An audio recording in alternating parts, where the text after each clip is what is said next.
নেতানিয়াহুর দুই গালে জুতা মারো তালে তালে, ট্রাম্পের দুই গালে জুতা মারো তালে তালে। আসসালামু আলাইকুম, কেমন আছেন সবাই? আমাদের মুসলিম ভাই ও বোনেরা যেভাবে অত্যাচার এবং নিপীড়িত হচ্ছে সেটা দেখে কেউই ঠিক থাকার কথা না।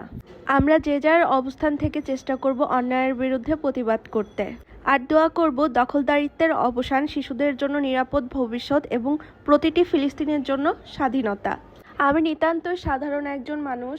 বড় বড় দেশ লাইক সৌদি আরব, কাতার, কুয়েত, তারাই আশেপাশে থেকে তাদেরকে কোনো রকমের হেল্প করতেছে না। আর আমি নিতান্তই একজন সাধারণ মানুষ, আমি কিভাবে হেল্প করব আমার মাথায় আসে না। প্রতিটি গাজাবাসীর এখন প্রয়োজন খাদ্য, বস্ত্র এবং চিকিৎসার জন্য সরঞ্জামাদি। তো আমরা যেভাবে যেখান থেকে পারবো চেষ্টা করব তাদেরকে এই জিনিসগুলো প্রোভাইড করতে। সোশ্যাল মিডিয়াতে ঢুকতে আরেকটা জিনিস খেয়াল করলাম, তারা হচ্ছে ডোম অফ রক আর হচ্ছে মসজিদুল আকসা দুইটার মধ্যে গুলায় ফেলায়।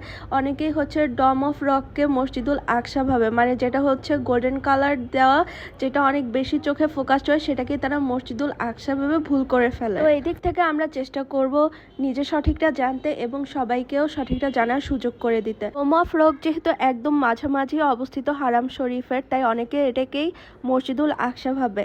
কিন্তু মূলত আমাদের যে মসজিদুল আকসা রয়েছে সেটা হচ্ছে দক্ষিণ দিকে অবস্থিত, আর ডোম অফ রক থেকে আকারে ছোট এবং খুবই সাধারণ, এবং গম্বুজটা দেখতে সাদাটে বা ধূসর বর্ণের। আর এই মসজিদুল আকসা হচ্ছে আমাদের প্রথম কিবলা।